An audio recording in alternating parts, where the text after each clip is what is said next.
بيت التعليم والتعلم والإفادة والاستفادة والنفع والانتفاع والمذاكرة والتذكير والحث على التمسك بكتاب الله وسنة رسول الله والدعاء إلى الهدى والدلالة على الخير ابتغاء وجه الله مرضاته وقربه سبحانه وتعالى.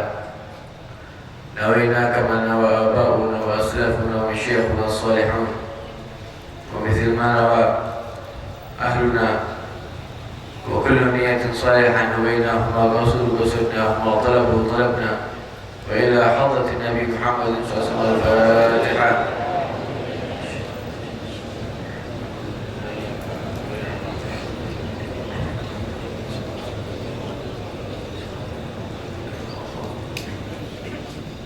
بسم الله الرحمن الرحيم. الحمد لله رب العالمين والصلاة والسلام على سيد المرسلين سيدنا مولانا محمد وعلى آله وصحبه أجمعين. أما بعد, pada pagi hari ini saya tidak akan membahas daripada yang ada di kitab Syifa Usagim, karena ini pembahasannya agak dalam, biar lebih lega yang membahas nanti, biar pemain intinya. Kalau saya kan pemain cadangan, jadi biar lebih enak ya kalau pemain inti yang jelaskan. Kalau pemain cadangan nanti tidak tekor nanti. Cuma saya di sini akan membawakan daripada hadis Arba'in Nawawi. Mungkin sudah sering antum dengar, tapi tidak apa-apa kita bahas lagi. Yaitu an Abi Abdurrahman Abdullah bin Mas'ud radhiyallahu taala anhu qala حدثنا رسول الله صلى الله عليه وسلم إن أحدكم يجمع خلقه في بطن أمه 40 يوما نطفة ثم يكون علقة مثل ذلك ثم يكون مضغة مثل ذلك ثم يرسل الملك فينفخ فيه الروح ويؤمر بأربع كلمات بكتب رزقه وأجله وعمله وشقي أم سعيد. فوالذي لا إله غيره إن أحدكم لا يعمل بعمل أهل الجنة حتى ما يكون بينه وبينه إلا ذراع فيسبق عليه الكتاب فيعمل بعمل أهل النار فيدخلها. وإن أحدكم لا يعمل بعمل أهل النار حتى ما يكون بينه وبينها إلا ذراع فيسبق عليه الكتاب فيعمل بعمل أهل الجنة. رواه البخاري ومسلم. Hadis ini diriwayatkan oleh Abdullah bin Mas'ud radhiyallahu taala anhu. Abdullah bin Mas'ud ini adalah sahabat Nabi sallallahu alaihi wasallam, termasuk daripada ulama sahabat, termasuk daripada ulama para sahabat, sudah sahabat termasuk para ulamanya lagi. Di sini banyak sekali cerita Abdullah bin Mas'ud. Saya sedikit menceritakan. Abdullah bin Mas'ud ini adalah orangnya kulitnya itu tidak putih, coklat-coklat agak hitam gitu. Abdullah bin Mas'ud kurus, pendek sekali. Saking kurusnya itu sampai waktu itu pernah sekali kena angin, jatuh. Akhirnya ketawa. Ada suatu kaum itu ketawa, terus ngomong sama Rasulullah SAW. Akhir Nabi SAW melihat itu, dan Nabi bertanya kepada mereka, "Mimma tadhakun? Kenapa ini semuanya tertawa?" Ya Rasulullah, saking kurusnya sampai kayak gitu. Akhirnya dijawab sama Nabi SAW, "Walladhi nafsi biyadihi lahu ma fil mizani athqalu min Uhud." Demi Allah yang memegang jiwaku, nanti ada di hari hisab ketika ditimbang amal kita, maka itu lebih berat daripada gunung Uhud. Jadi petisnya itu, kakinya itu kecil sekali. Gara-gara itu diketawain sama sahabat. Akhirnya sama Nabi dijawab apa? Kelihatan. Dan Nabi bersumpah, nanti itu kedua kakinya akan lebih berat daripada gunung Uhud. daripada amalnya. Walhasil di sini juga bisa diambil pelajaran bahwa janganlah kita ini menilai seseorang hanya daripada zahirnya. Janganlah kita orang ini meremehkan orang hanya karena penampilan zahir. Bisa jadi zahir memang tidak bagus, tapi batin bisa memiliki kedudukan yang istimewa di sisi Allah Subhanahu wa taala dan di sisi Rasul Mustafa sallallahu alaihi wasallam. Sebagaimana barusan tidak Ibn Mas'ud, memang secara zahir pendek, ya tidak putih, kurus lagi, tapi dia memiliki kedudukan yang istimewa di sisi Rasul sallallahu alaihi wasallam. Dan itu juga sesuai dalam hadis yang lain, innallaha la yanzuru ila suwarikum wa ajsadikum wa innama yanzuru ila qulubikum. Sesungguhnya Allah Subhanahu wa taala tidaklah memandang daripada penampilan kalian, tidaklah memandang daripada jasad kalian. Allah itu tidak melihat mana yang paling putih, mana yang paling hitam. Dan Allah juga tidak memandang mana yang paling besar badannya, mana yang paling kecil badannya. Bukan itu yang dipandang oleh Allah Subhanahu wa taala. Tapi yang dipandang oleh Allah Subhanahu wa taala adalah hatinya. Kita lihat tadi Ibn Mas'ud diketahui sama para sahabat, tapi bagaimana Nabi sallallahu alaihi wasallam membela Ibn Mas'ud radhiyallahu anhu sampai berkata seperti itu. Ibn Mas'ud dia ini memiliki kedudukan yang istimewa. Dia ini sering berkhidmat sama Nabi SAW sampai dikatakan sahibu sirril Mustafa, yang memegang sirrul Nabi SAW, memegang rahasia daripada Nabi SAW. Beliau itu selalu biasanya membawakan tongkatnya Nabi, yang membangunkan Nabi ketika tidur, dan memakaikan sendalnya Nabi, itu semuanya membawa Ibn Mas'ud radhiyallahu anhu. Dan dia adalah orang yang paling bagus bajunya, paling wangi baunya, bukan untuk supaya dilihat orang. Dia pakai baju yang bagus bukan untuk pamer kepada orang, bukan. Tapi tujuannya apa? Ta'ziman li na'li Rasulillah sallallahu alaihi wasallam. Tujuannya kenapa? Karena menghormati, mengagungkan daripada kedua sendal Nabi sallallahu alaihi wasallam. Karena memegang sendalnya Nabi, dia pakai baju yang bagus, pakai wangi-wangian yang sangat istimewa, hanya untuk ta'zim dengan sandal Nabi sallallahu alaihi wasallam. Hadirin, kalau dengan sandalnya sudah ta'zim seperti itu, apalagi dengan Nabi sallallahu alaihi wasallam. Begitulah orang-orang yang memiliki kedudukan di sisi Allah Subhanahu wa taala. Beliau sangat mengagungkan Nabi SAW, dan itu pasti semua orang yang cinta sama Nabi SAW, yang bertakwa kepada Allah, maka pasti dia akan mengagungkan Nabi SAW dengan seagung-agungnya. Tuh lihat Ibn Mas'ud setiap hari sama Nabi, tapi tetap ta'zimnya tidak berkurang sama Rasul sallallahu alaihi wasallam. Imam Malik bagaimana diceritakan, kalau sudah mau membaca hadis beliau mandi, beliau pakai wangi-wangian yang paling istimewa. Kenapa? Karena mau membuka kalamnya Nabi sallallahu alaihi wasallam, yaitu hadis. Ini adalah bentuk ta'zim karena besarnya dan kuatnya rasa cinta kepada Nabi sallallahu alaihi wasallam. Bagaimana Imam Malik juga diceritakan tidak berani BAB ada di tanah haram Madinah, tidak berani Imam Malik, dan tidak berani pakai alas kaki, tidak berani pakai sendal kalau ada di Madinah. Ditanya kenapa? Karena di dalam situ dikubur jasad Nabi sallallahu alaihi wasallam. Kayak gini ta'zimnya mau tidak dapat barokah dari Nabi? Tidak mungkin. Barokahnya bercucuran ini kalau sudah seperti ini. Kalau kita kan bagus-bagusan sendal ya, kalau sudah ada di Madinah mau BAB dimanapun oke. Yang penting sakit perutnya hilang. Tapi mereka orang-orang yang cinta sama Nabi SAW juga akan takdim dengan seagung-agungnya kepada Rasul Sallallahu Alaihi Wasallam. Dan juga bisa dilihat bahwa Ibnu Mas'ud setiap hari sama Nabi tapi rasa takdimnya tidak berkurang. Biasanya orang ini kalau sudah dekat itu takdimnya berkurang.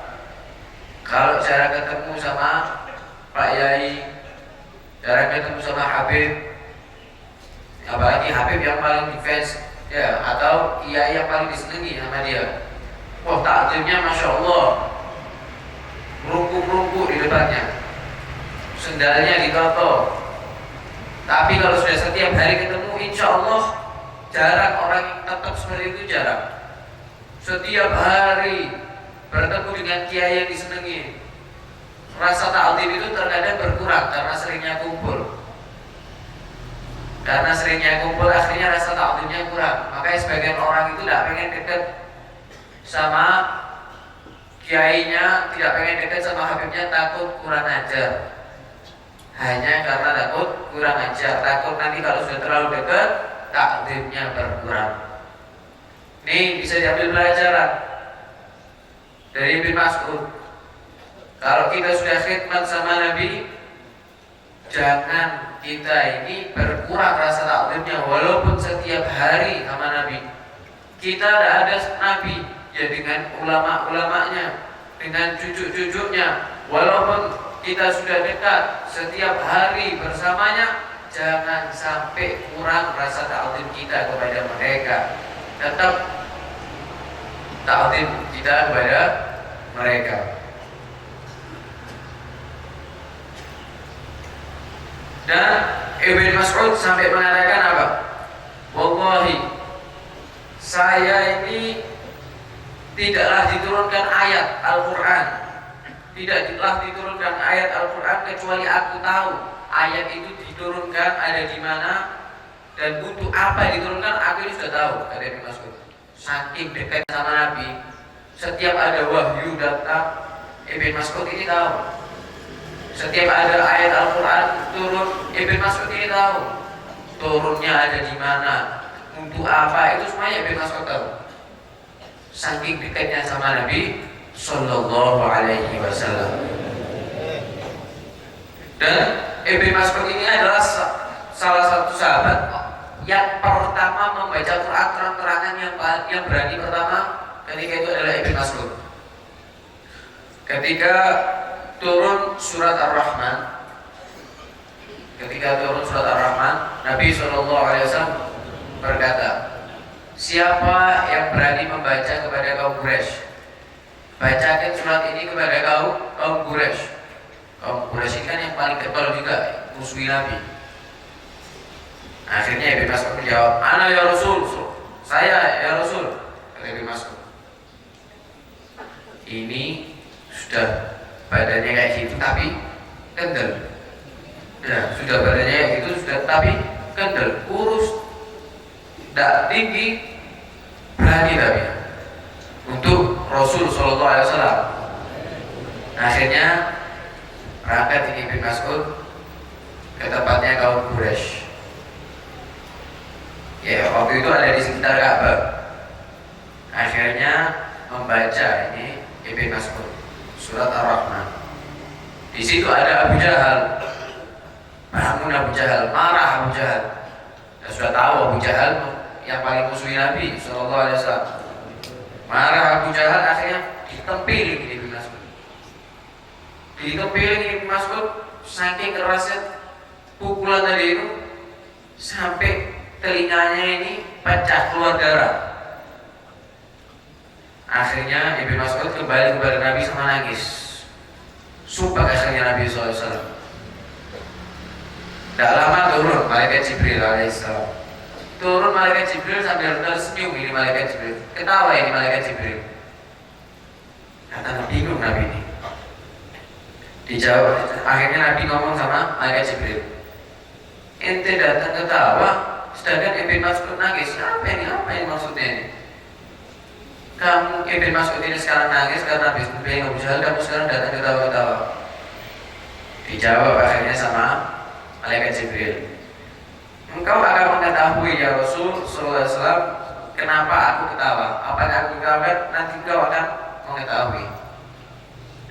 Akhirnya ketika perang Badar, yang mana ini yang perang paling istimewa ya, kejadian yang paling istimewa untuk umat Islam di perang Badar, yang mana jumlah muslimin di situ hanya 313 kalau tidak salah, melawan daripada ribuan orang kafir. Dan alhamdulillah dimenangkan umat Islam dengan pertolongan Allah Subhanahu wa taala. Nah, ketika perang Badar, Nabi SAW memerintahkan Ibn Mas'ud ini untuk mengintai orang-orang yang sudah kesakitan, orang musuh-musuhnya yang sudah kesakitan, untuk siap membawa tombak Ibn Mas'ud ini untuk membunuh orang seperti itu. Jadi yang sudah mau mati itu bunuhan semuanya, ya rapis semuanya. Akhirnya ketika itu salah satunya ada Abu Jahal. Abu Jahal terkapar jatuh. Nah di situ Ibn Mas'ud siap-siap. Dilihat kok parah model ini. Saya nanti mana hingga Abu Jahal ini sampai mati Ustaz. Didatangi sama Ibn Mas'ud ini. Karena kalau dari jauh takut kurang pas. Didatangi, didekati ini Abu Jahal. Ketika dilihat sudah tidak mampu apa-apa, dinaiki. Jadi Abu Jahal terletak itu jatuh, dinaiki dadanya sama Ibn Mas'ud ini. Dinaiki, akhirnya dipotong itu kepalanya. Wa qata'a ra'sahu wa syaqqa udhunah, dipotong itu kepalanya dan dipotong itu telinganya. Balas dendam Ibn Mas'ud. Ya, mari ditempeli waktu itu. Sekarang dinaiki dadanya, dibunuh Abu Jahal sama Ibn Mas'ud. Akhirnya ditarik itu kepalanya, dibawa sama Ibn Mas'ud, kepalanya Abu Jahal, dan dikemukakan sama Nabi SAW. Dan ketika diserahkan kepada Nabi itu kepalanya Abu Jahal, malaikat Jibril ketawa-ketawa. Ya ini maksudnya malaikat Jibril. Ya, satu telinga waktu itu dibukul keluar darah, dibales telinga sak dasi, ya sih lebih. Ya, waktu itu Ibn Mas'ud ditempelin sampai keluar darah telinganya. Akhirnya sama Allah ditakdir Ibn Mas'ud ini yang membunuh siapa? Abu Jahal. Bis itu telinganya disobek, bis itu masih dibawa ke Nabi, kepalanya dilepas. Katanya malaikat Jibril ini satu telinga dibalas, wis itu kuping, itu endas, ya sih lebih-lebih. Ya. Nah, disitulah kenapa malaikat Jibril ketawa. Ini Rasulullah SAW mengetahui itu. Artinya juga kita harus mengetahui bahwa kalau kita ini membela Allah Subhanahu wa taala, kita lantang untuk mengatakan yang hak, maka pasti Allah Subhanahu wa taala tidak akan menghinakan kita. Allah Subhanahu wa taala tidak akan melupakan kita, tapi Allah Subhanahu wa taala pasti akan menolong kita dan menghinakan orang yang sombong kepada kita. Abu Jahal sombongnya naudzubillah. Waktu mau dibunuh aja minta di leher yang bagian bawah supaya kelihatan gagah. Mau mati masih sombong ini Abu Jahal ini. Ya. Tapi dihinakan oleh Allah Subhanahu wa taala, dibunuh oleh orang yang ditepeling. Yang ditepeling ini orang yang pendek lagi. Ya tidak putih, dibunuh, dipenggal lagi kepalanya. Dihinakan oleh Allah Subhanahu wa taala. Maka itu jangan sekali-kali kita sombong. Man tawadha'a rafa'ahu Allah wa man takabbara wada'ahu Allah. Barang siapa orang yang tawadhu, maka Allah Subhanahu wa taala pasti akan mengangkat dirinya. Dan barang siapa orang yang sombong, maka Allah akan menghinakan dia. Tuh lihat Abu Jahal yang sombongnya seperti itu dihinakan oleh Allah Subhanahu wa taala dengan dibunuh. model seperti tadi itu. Walhasil jangan sekali-kali kita sombong. Jangan sekali-kali kita sombong dan bangga terhadap penampilan zahir. Yang penting itu bukan zahir, tapi yang penting adalah batin.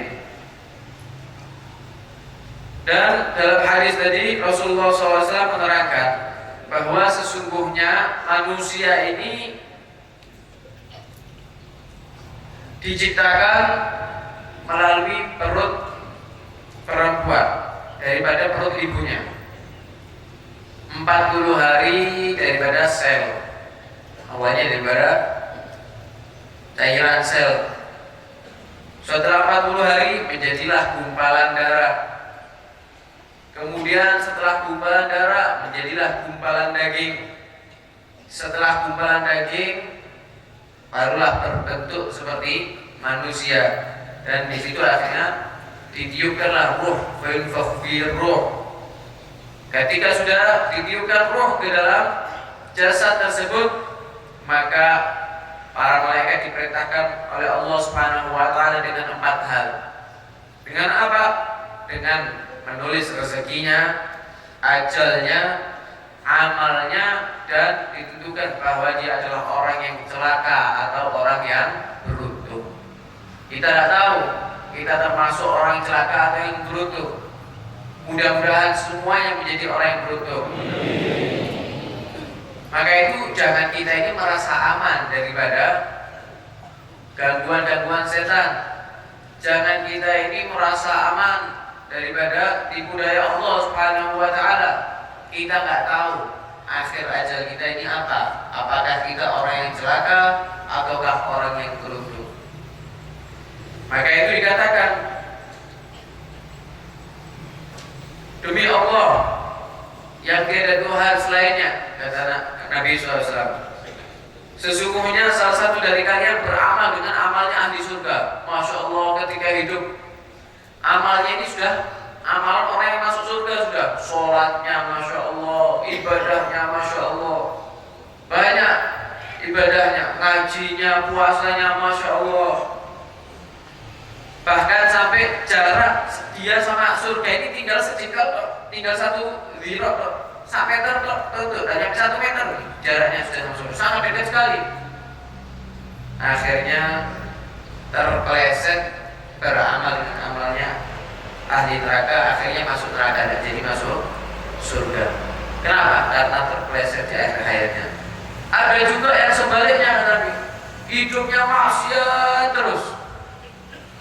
Maksiat apapun sudah dijalani sama dia, sampai jaraknya dia sama neraka kari serta tutup neraka itu. Tapi subhanallah, akhirnya dapat hidayah dari Allah, beramal dengan amal ahli surga, akhirnya tidak jadi masuk neraka, masuk surga. Maka itu jangan kita ini merasa aman daripada itu semua. Jangan seakan-akan kita ini sudah meninggal dalam keadaan Islam.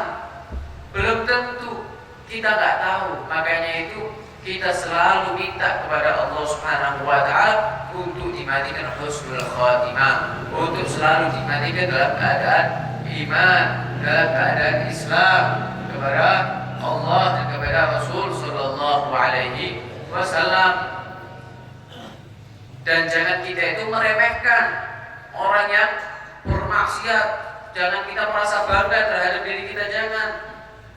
Kita sekarang sudah diberi kenikmatan oleh Allah Subhanahu wa taala dengan kita memeluk agama Islam, dengan kita iman kepada Allah, iman kepada Rasulullah. Ini adalah nikmat daripada Allah, hidayah daripada Allah Subhanahu wa taala. Maka itu wajib kita syukuri kenikmatan tersebut, supaya kenikmatan ini tidak lepas daripada kita, supaya kenikmatan ini selalu melekat kepada kita, selalu kenikmatan ini selalu ditambah oleh Allah Subhanahu wa taala kepada kita. Abu Jahal yang hidup di zaman Nabi tidak mendapatkan nikmat yang Anda dapatkan, yaitu dengan memeluk agama Islam.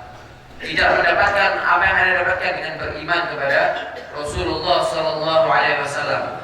Padahal Abu Jahal melihat daripada mukjizat Nabi, melihat daripada keindahan Nabi SAW, tapi tidak diberi hidayah oleh Allah Subhanahu wa taala.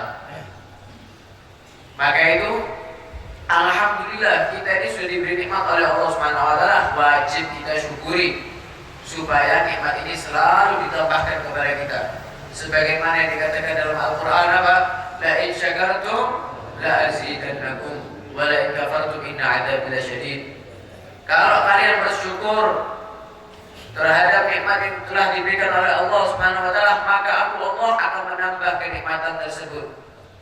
Kita bersyukur sudah dijadikan Islam, kita bersyukur sudah dijadikan orang yang beriman, maka insya Allah kalau kita bersyukur iman kita akan ditambah, rasa cinta kita kepada Nabi Muhammad SAW akan ditambah.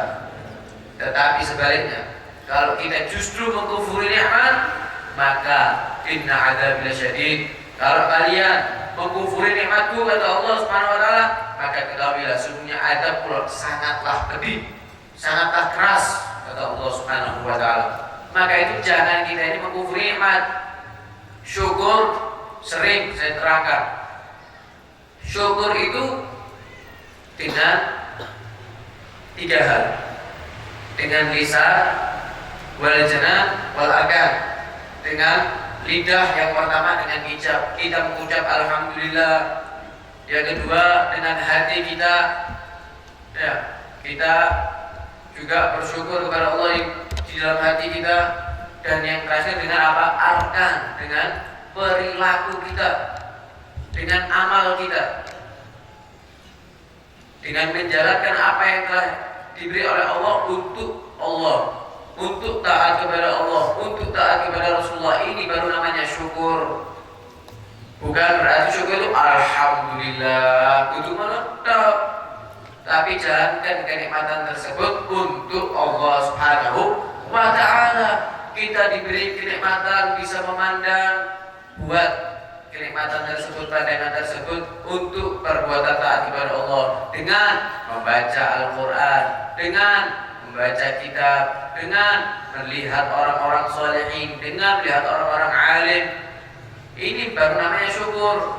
Kita diberi nikmat oleh Allah bisa berjalan, gunakan, syukuri kenikmatan tersebut dengan apa? Dengan Anda gunakan untuk bergerak, untuk melangkah ke masjid, untuk melangkah pengajian, untuk melangkah mencari rezeki yang halal. Itu namanya syukur kepada Allah Subhanahu wa ta'ala. Diberi harta oleh Allah Subhanahu wa ta'ala, syukuri itu semuanya untuk Allah Subhanahu wa ta'ala, maka harta Anda akan ditambah. Sedekah, ya, jangan kita uangnya tambah banyak, tambah medit, tambah cerek. Ojo, ya, tapi kalau pengen rezekinya terus lancar, tak pengen seret ke kaos ngake, ya, zakatnya keluarkan. Ini baru namanya syukur kepada Allah. Bukan berarti itu duit alhamdulillah ya Allah, matur suwun ya Allah, zakatnya gak ditokno. Ini jadinya omong tok. Nah, ini omong tok jadinya. Kudu syukur ini ya. Syukur itu yaitu dengan menjalankan kenikmatan tersebut untuk perbuatan taat kepada Allah Subhanahu wa ta'ala. Kita sudah diberi nikmat beriman kepada Rasul, kita sudah diberi nikmat beragama Islam. Syukuri kenikmatan tersebut dengan Anda menghadiri pengajian, menghadiri syiar-syiar Allah, menghadiri yang di situ mengajarkan syariat Nabi Muhammad SAW.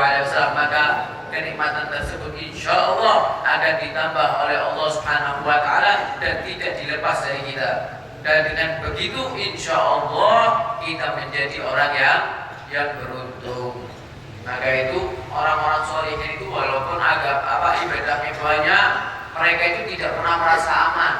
Mereka itu tidak pernah merasa aman meninggal dalam keadaan husnul khotimah. Maka itu mereka selalu meminta kepada Allah Subhanahu wa ta'ala untuk meninggal dalam keadaan husnul khatimah. Lah iki wong sungi ya ibadahnya pas-pasan, kadang-kadang sholatnya bolong-bolong, wis merasa mati dalam keadaan husnul khatimah. Wis koyo-koyo ambek surga jarake cedhak padahal sing kuat to. Wis bangga, tidak karuan. Maka itu jangan.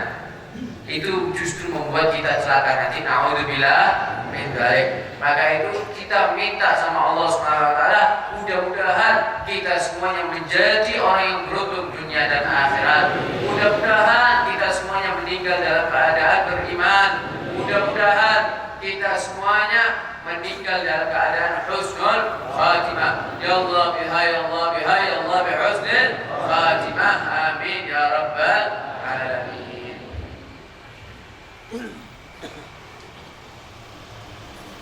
Al-Fatihah untuk yang meninggal dunia. Ibu Hasunah, Ibu Leli Inayah, Bapak Iswan yang sakit, Ibu Fauzah, Ibu Alwiyah, Alwi, Dewi Endang Lestari, Ibu Muadzinah, Ibu Suwarni, Bapak Hartono, Ibu Tini. Yang pujian Nur Aini, Muhammad Ali Akbar, yang punya hajat Abdul Ghafur, yang lagi hamil Nur Inayah. Mudah-mudahan yang meninggal dunia diampuni segala dosa-dosanya, diterima semua amal baiknya, dan semoga kuburannya dijadikan kebunan surga. Yang sakit mudah-mudahan diangkat penyakitnya oleh Allah Subhanahu wa taala, diberi panjang umur, sehat walafiat. Yang punya hajat mudah-mudahan hajatnya dikabulkan oleh Allah Subhanahu wa taala. Yang pujian mudah-mudahan sukses pujiannya, dan yang hamil mudah-mudahan diberi kemudahan dalam melahirkan, dan yang dilahirkan menjadi anak yang saleh atau salihah. Amin ya rabbal alamin. Al-Fatihah.